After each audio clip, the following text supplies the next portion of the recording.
Take one. Okay. Hello. Nice to Hello. see you. Lovely. So for everybody that's going to be watching, I'm Jules, pronoun she, her. I've been with Proud2Be for quite a few years now. And this year, as part of Totnes Pride, we're going to do some interviews with some lovely people. So we'll get started, and I'm going to hand over to two lovely people, and they're going to tell us a little bit about themselves. Off you go. Hiya. Hi, I'm Nicole, she, her. Hi, I'm Laura, she, her. Hi. So would one of you like to start off with sort of telling us a little bit about yourself? Ladies first. Well, I'm quite long in the tooth. I've been around a bit, but I've worked in various roles, and I trained as a physiotherapist, and now I'm mostly retired, but I have a small internet business, and I love to learn languages, and I love to torment you with languages, which I'm not that interested in. Except when I speak French. I live in Paynton. And have you always, sorry, jump in there. Have you always lived in Devon, or have you lived out in other places? I moved to Devon in 2004. I lived in West Midlands. Originally I come from London, but I moved around, and I ran away to sea when I was quite young, and then I left the Navy and chased jobs thereafter, so I moved down to Devon with my former family, and that was a transfer with my job, and I love living in Devon, and I used to live in East Devon, and now I live in Paynton. Lovely, thank you. Laura. Shall I go? Right. Yeah, you can go now. Sorry. Well, I'm currently an advocate for people with learning disabilities, which is a good job. I enjoy that.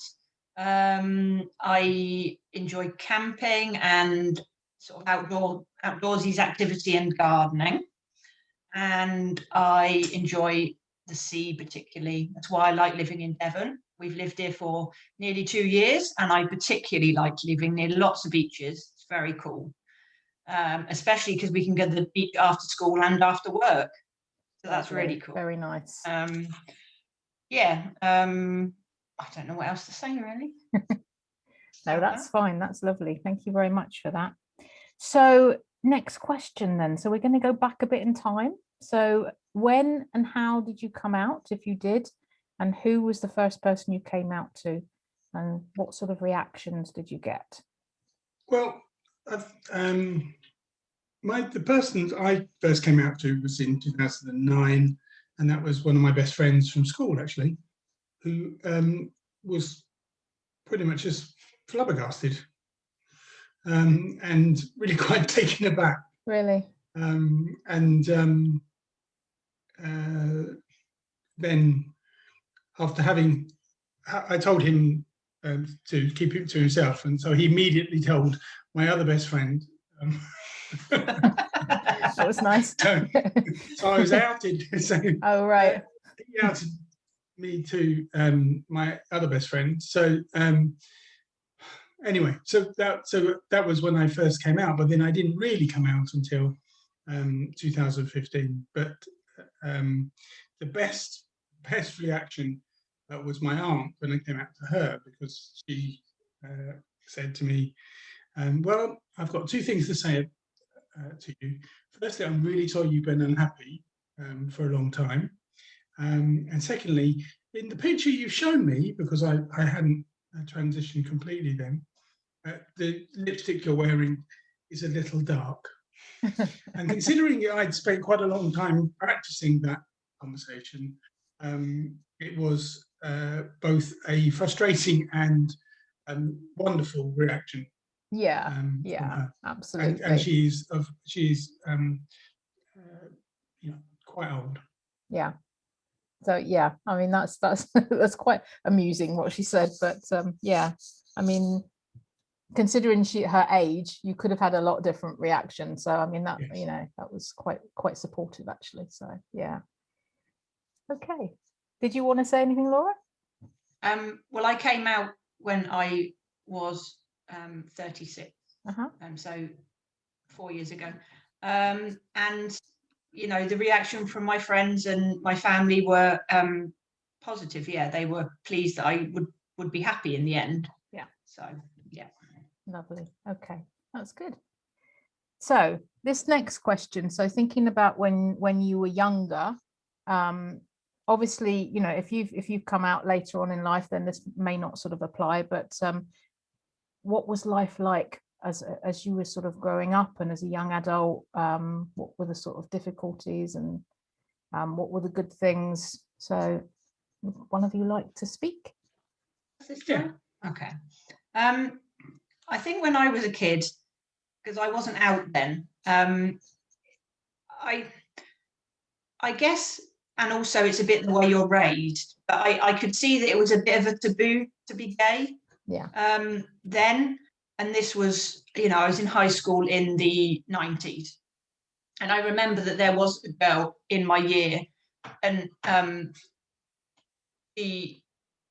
you know, I thought at the time that she was gay from what she wore. That's a bit stereotypical. I'm not like that. But when I was 11 or 12, this is what I thought. But I guess it wasn't really, we didn't really talk about it in school. Yeah. I went to a girls' school. All the girls were girls. None of them went out with each other. And we had a boys' school next to us, and they all went out with the boys. And that was the some experience really of my sort of high school years. And then when I went to college, a few of my friends were gay then, and I guess it was more they were quite frightened to come out still, and this was in the early 2000s. Wow. They were quite worried. Yeah. But it was then more in the college situation, it was more I won't say accepted. I'm sure it would have been accepted when I was in high school, but it was more out there, you know. It was more free to go with what you wanted. Sure. Yeah, it's interesting you say sort of like in the 90s it was still just not being talked about, because I mean, you know, I was a sort of teenager in the 80s and at school, and you know, I think back to school and it's just absolutely never even mentioned. It wasn't even something we thought about, let alone mentioned it. You know, it was just, I think the sex education then was, you know, set for boys and girls. We had girls' sex education, and I'm no doubt the boys had boys, but now it's more, you know, it's more diverse now in high schools, and I've, you know, got experience with that with my children, and everyone talks about pronouns and you know, different genders and sexuality in a completely different way. Yeah, absolutely. I mean, even though the sort of like the bullying is still there, and the sort of, you know, to some extent, some, you know, sort of homophobia and transphobia is still in schools, but at least they're actually talking about it now, and they're, you know, sort of much, they've got a sort of, they're free to talk about it, so more with the teachers and stuff. Whereas when I was at school, it just, you know, I think they weren't allowed to talk about it. So yeah. Did you want to add anything to that, Nicole? Well, my experience, I knew I was trans when I was about 8 years old. Yeah. And but I also knew that it was something that was needed to be buried, and of course the, you know, part of the process of, you know, denial and, you know, wanting to bury it and go off and do things. I was captain of rugby at school, and I was you know, did roughy toughy things, parachuting and running away to sea and things like that. So it was always something that had to be kind of buried, because for the most part, when I was growing up in the 70s and 80s, well, I was growing up by 80s, but the 70s, you were more likely to appear on the front page of the Sun for you know, for daring to be yourself. And you know, they were always salacious headlines about this, that, and the other, and it was just something that you pretty much wanted to avoid. So there was this constant tension inside of yourself about wanting to confusion about how you wanted to present versus what you could do in the society, because society was incredibly unrelenting in its pursuit of tormenting people who are trans. Sure, and I assume it would have been quite dangerous in some sort of circumstances. I did spend quite a lot of my time in the Navy, in the Royal Navy, avoiding being arrested. Wow. Because I was incredibly indiscreet at times, and quite stunned to this day that I managed to escape the clutches of various people. Yeah. Wow. So I was very fortunate, because other people who were in the services, who I've actually met since and who I actually worked with, had an awful time. Really? Absolutely dreadful times. Wow. And I just, by the skin of my teeth, avoided any nastiness. Yeah. I got out as soon as I could. How long were you in the Navy for? I was in the Navy for 7 years, and I was a reserve for a while. That's long. After that, That's quite a long time. Well, it was. That was my engagement. I had to do a certain amount of years before I could actually put my notice in. Yeah. And I mean, Nicole, this is possibly one that you can answer slightly more. Did you actually get a chance to be around other sort of trans people, or even any LGBTQ plus people? Yeah, I did. Mostly I was clubbing, and that was really the only outlet, really. I did go to a few support groups, but they didn't really appeal to me at the time. Yeah. And I didn't gel, didn't engage, it wasn't easy for me to engage as a young person, because it tend to be older people. Yeah. And in fact, one of the groups, I bumped into somebody I worked with, so that was slightly awkward. Awkward, especially since that person was in the Navy too. Yeah, that could have been difficult. So it was. So they were limited, but that was the only safety valve I had, and so clubbing was quite important to me, but it was only a very infrequent thing, and actually was probably, looking back, not a particularly appropriate way of expressing my femininity, really. But then where else would you have gone? There was, I assume there was nowhere, was there? No. And what about you, Laura? I mean, did you, obviously more recent, but I mean, did you sort of spend time with other LGBTQ plus people?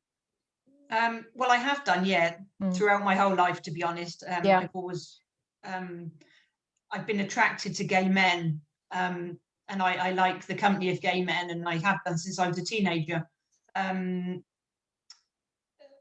For whatever reason that is, but I've always had friends who were gay. Yeah. Cool. Okay, thank you. Just sort of like going back into the past and that. For either of you, and either of you can answer this. What was school and work like? I mean, what sort of things did you face in either or both of those settings? I mean, obviously, Laura, you've obviously sort of like touched on that previously, but yeah, what was it like for you, Nicole? Well, school was, I went to a really rough boys' school. Mm-hmm. Looking back, reflecting on it, and that was, I won't say it was very difficult. It was very difficult anyway, but it wasn't very particularly helpful to my to who I was. Yeah. But it was a degree of trial by fire and making, hiding. But if you're spending your teenage years burying things, actually being in a boys' school was actually how to do it. Because as I say, I did lots of activities which were, full of testosterone individuals, Yeah. and it's the dichotomy of personalities when you are trying to hide things, and when you can throw your things in, and people won't say to you, well, it's the easy way out because you're not having to explain, and you spend a lot of time. Even when I went to clinic in 2009 for the first time, I said, please give me strategies as to how I can deal with this, how I can not, how can I be cured of this? Yeah. And a therapist at the time said, there is no answer to this, you have to transition, which was a very hard thing to hear, because transitioning was basically pulling the plug on all the construct you've put together over many years. Yeah, absolutely. Work-wise, just go back work-wise, it was life was compartmentalized. Work was pretty much separated entirely from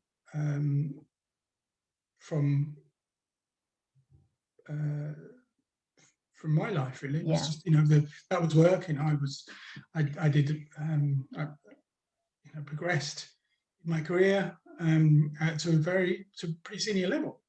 In fact, I did actually come out to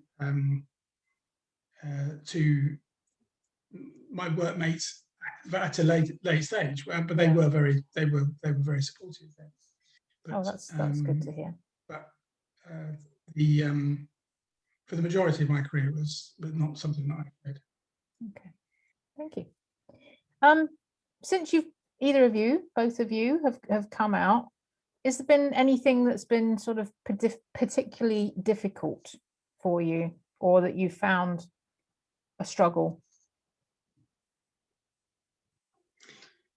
Well, for me, it's been difficult because I've been estranged from my children, and I remain estranged, and that's obviously significant. But they're adults, and they have to make their own decisions. Yeah. And although pretty heartbreaking, now been 6 years. Contact is perhaps pretty if not non-existent, and you just have to come to terms with that and say, that's how it's going to be. People get estranged for other reasons, and there are estrangement seems to be pretty common from what I've read, temporary or for longer periods of time. Other than that, I would say that I've had a really positive experience since I came out. I went to college, I did a degree, I had a very supportive faculty who were just fantastic. Student life was fantastic, really enjoyed it. Life, I've really had few problems. I'm waiting for them to occur. I'm sure they won't. It's like anxiety ridden. You can't. How can I've had? When other people have described some really awful experiences. Yeah, sure. How have I managed to elude them? For six years now, and people have been either just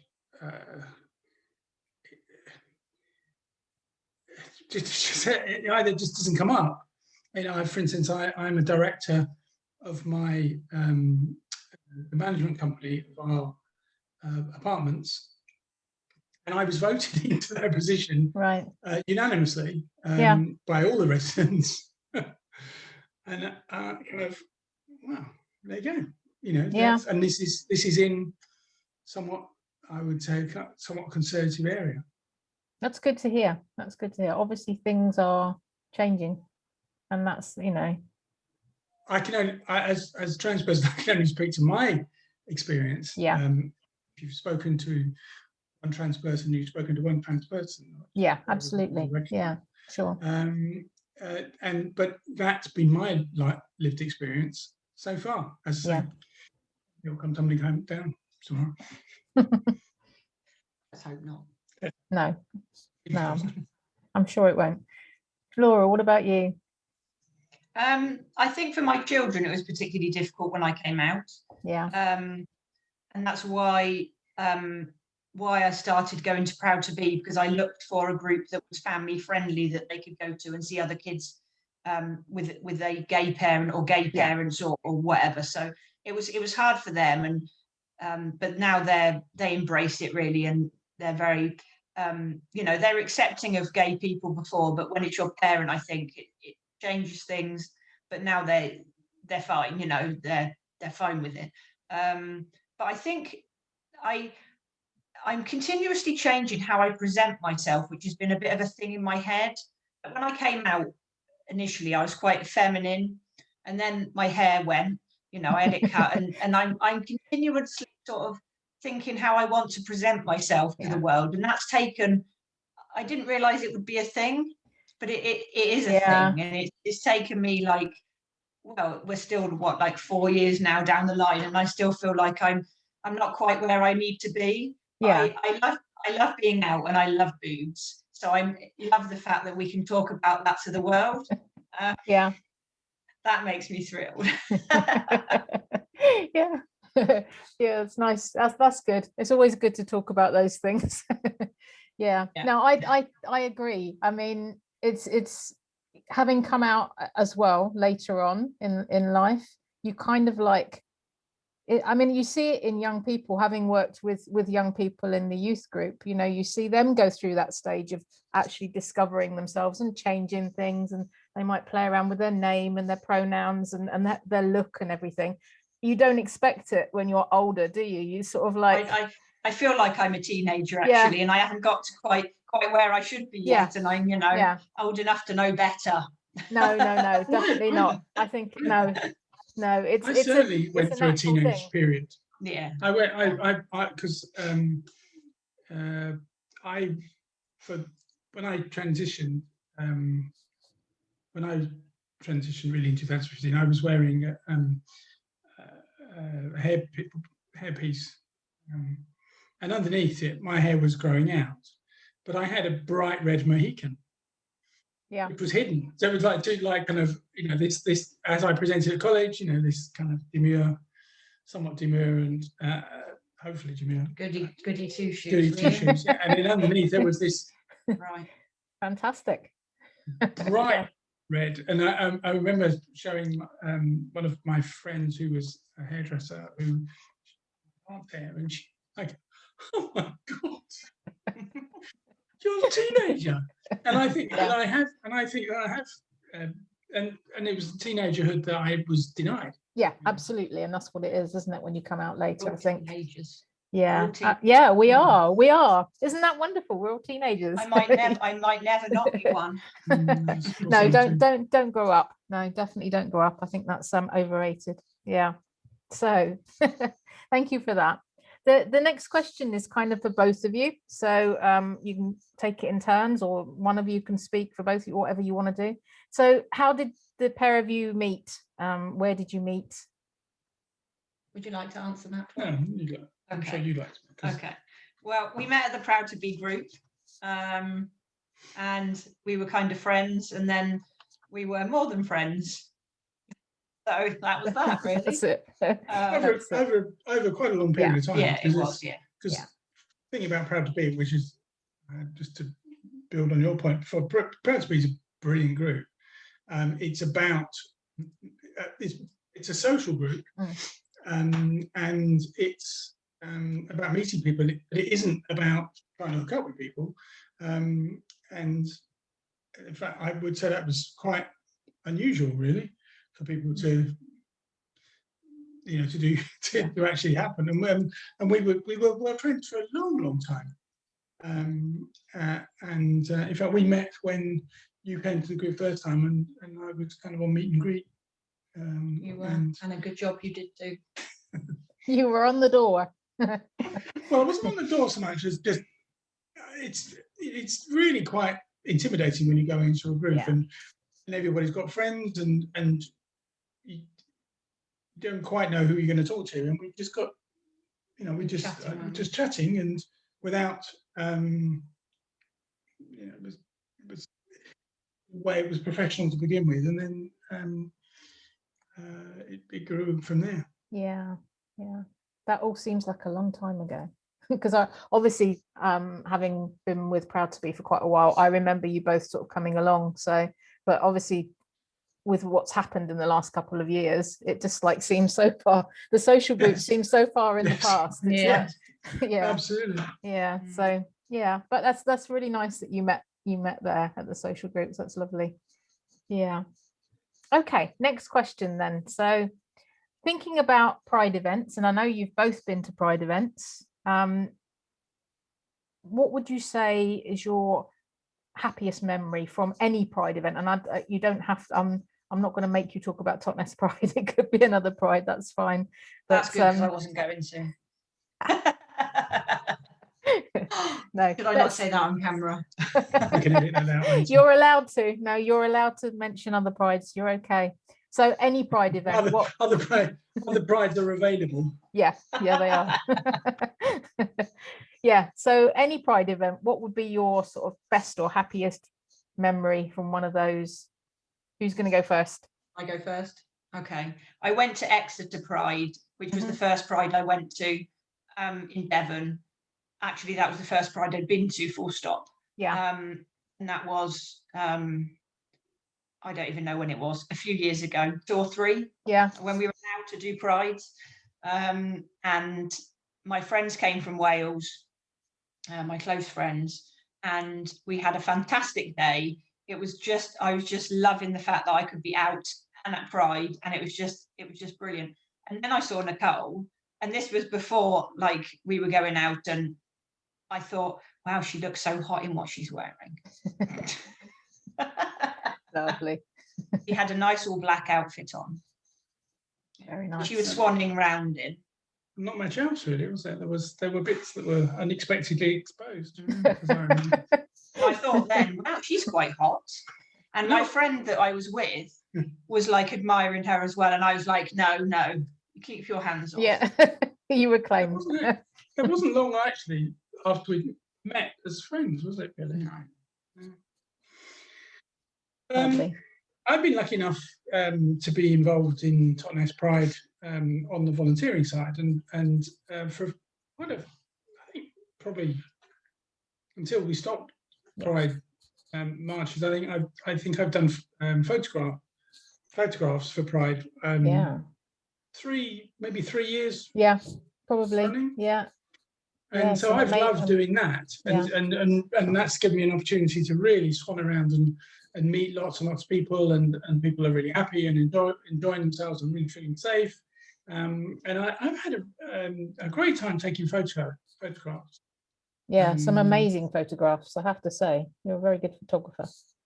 Thanks. But one of the things that we discussed last time, you said last time, are you going to take photographs, or can we walk up the street holding hands? And that's something for the next Pride, is that actually we want to go to, and where we can. And it was COVID, wasn't it? Yeah. So we didn't have a Pride anyway. Yeah. So we actually walk up. That will be one of the happiest times. Just to walk up hand in hand, or maybe. So that will be the next one. So no volunteering, just enjoy yourself together. Yeah. I think I might have to not volunteer and so that we can actually do that. Yeah, sure. If you are trying to do a good job, it really is a whole day event, and you're taking pictures for the whole time because you don't want to miss anything, and you don't want those photo opportunities to be lost. And so you either have to do it completely or not at all. Yeah, cool. Absolutely, yeah. That's why I like going to other prides, because I actually get to just look, just to watch and sort of and experience things. So yeah, Yeah. Thank you for that. Okay.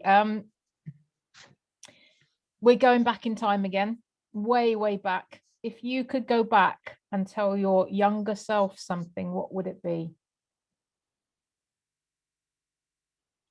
Who's going I first? tell myself to be true to myself. Yeah. That is all I tell myself.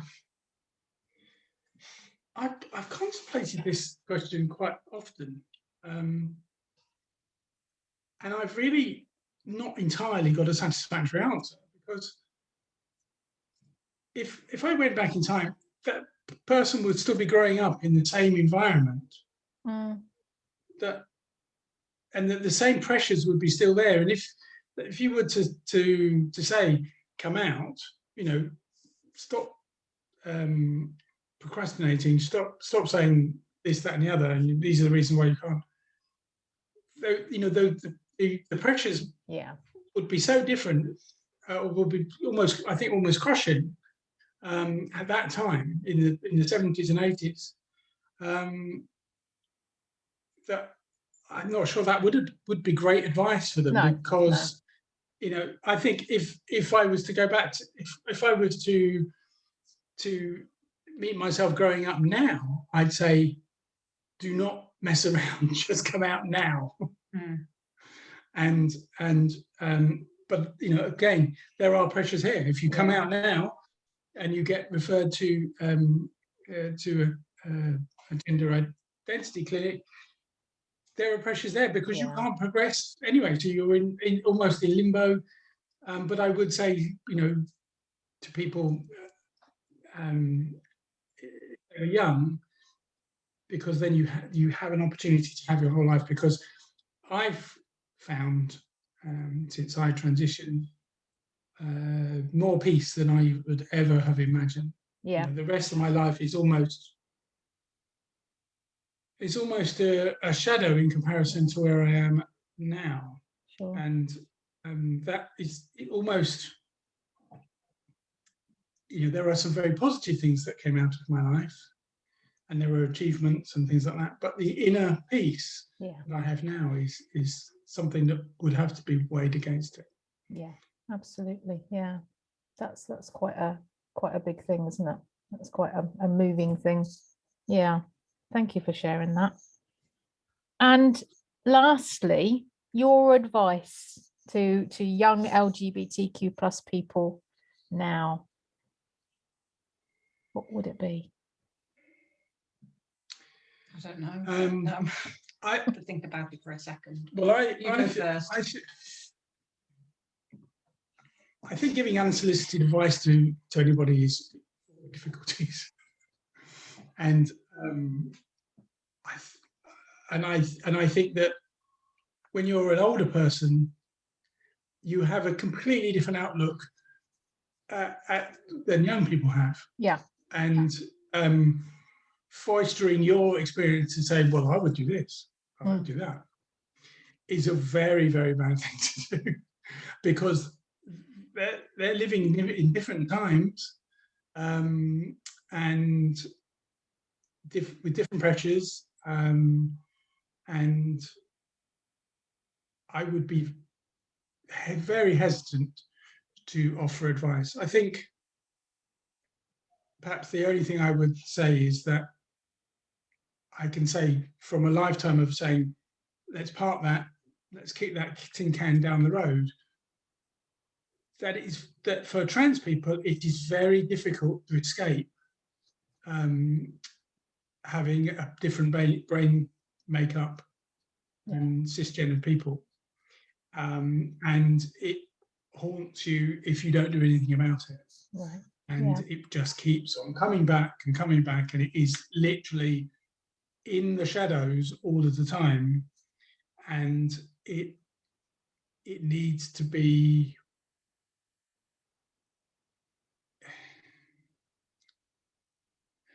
I want to say confronted, but I think that's perhaps not the right way to put it. But it needs to be assimilated. You need to find a way of assimilating that into your day-to-day life, either by presenting, but that conflict is incredibly energy sapping, and you can end up with feelings of with lower self-esteem, and feelings of being a bit lost, and wondering what you're supposed to be doing. And I think that if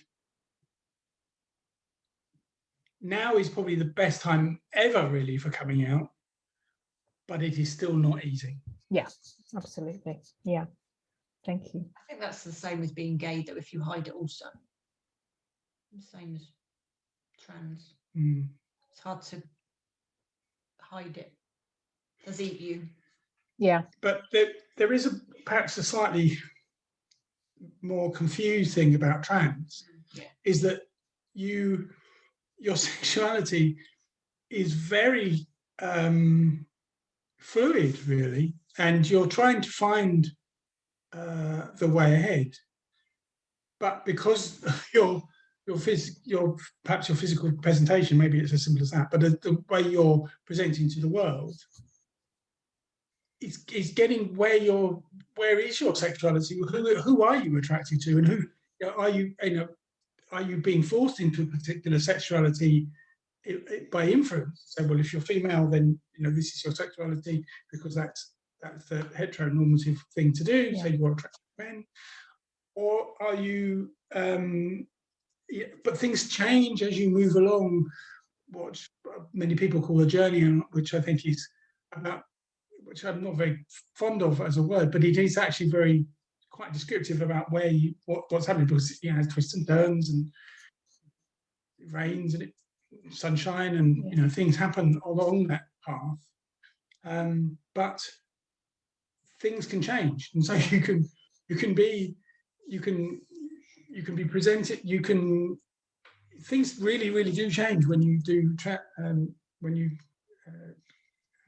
change. Not change, perhaps, because you're inside. You have this mosaic inside. Yeah. It is really just showing that mosaic when you finally present. Yeah. So I sexuality is complicated for trans, I think. Yeah. Sure. Yeah. Okay. Thank you very much. It was really interesting talking to you, and thank you for volunteering to give up your time and talk to us. And I'm sure everybody's really going to enjoy watching you. Thank you. Well, thank you very much for spending time with us, and thank you for facilitating what I hope will be something that people will be able to take a little bit out of. But it's only our lived experience. Yeah, absolutely. And everybody else is very different. Everybody's different. Yeah, and that's why I want to do this. It's just getting a view from lots of different people. So thank you very much.